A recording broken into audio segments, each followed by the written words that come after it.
John Ephraim from Africa served on the Temeraire under Nelson, one of this country's greatest military heroes, at Trafalgar, one of this country's most famous military victories, and then was painted by one of this country's greatest artists, the ship he served on, in what became this country's most favoured, most loved painting.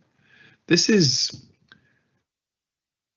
hard to imagine how someone like John Ephraim could be more British, more at the centre of Britain's story, and yet his presence and men like him have been completely forgotten. And what's surprising about how forgotten they've been is that the reminders of their presence is everywhere. There were multiple paintings of the Battle of Trafalgar that show the black sailors who took part in this battle. And right in the centre of our capital city, in the most famous memorial landscape that we have, is another depiction of those same black sailors. In the base of Trafalgar, Nelson's column, in the middle of Trafalgar Square, is 4 bas reliefs. One of them, the southern facing one, is called the Death of Nelson, and it freeze frames the moment. Nelson has been struck down by a bullet fired by a French sniper.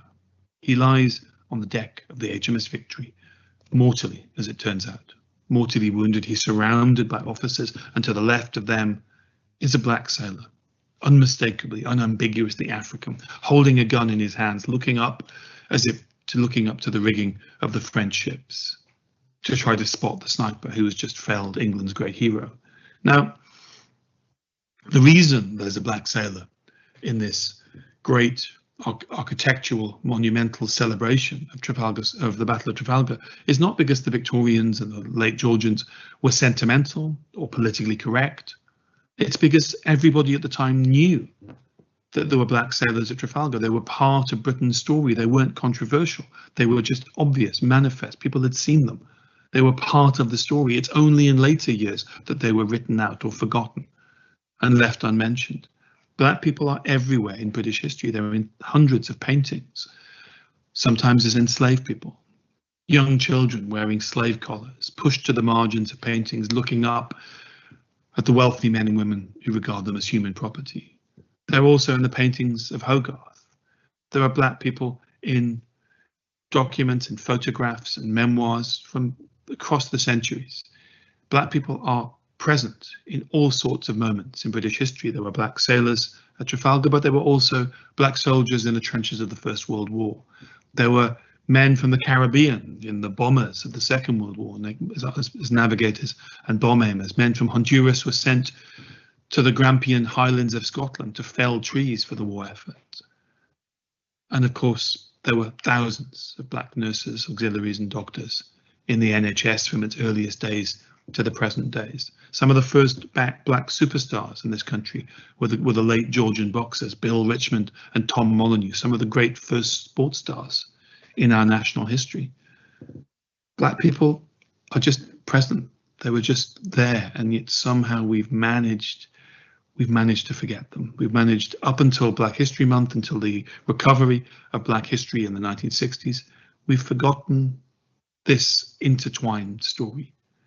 And it's partly because some of this history is inevitably, obviously, fundamentally challenging. It's difficult, it's disturbing, it's not celebratory.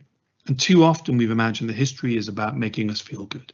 History is stories that exist to make us feel comforted, to make us feel special, to make us feel part of a unique nation. But history can never perform that function alone, because there are inglorious as well as wonderful chapters in Britain's past, as there are of all nations.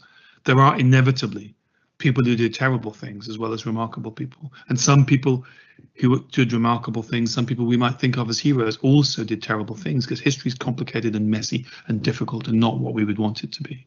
But too often we've looked at history merely to make us feel good, and we've edited out the parts that cannot perform that function. And the two great problems with that are that we've been left with a history full of omissions, full of half-truths, and we've been left with a history that doesn't speak to the family histories of 14% of our population who are minority.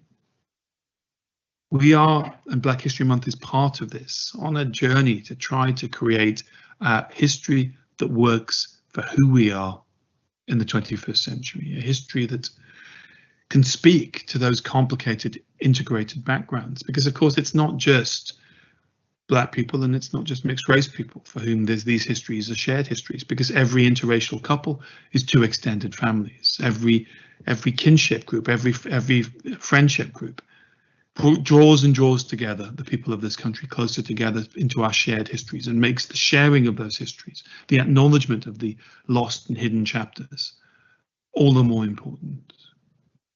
Denying aspects of our past that we find uncomfortable is to live in denial. And the dangers of living in denial are not just that we don't have a history that's fitting and suitable for the country that we are, for our amazing diversity. It's also that it can cause real and serious harm.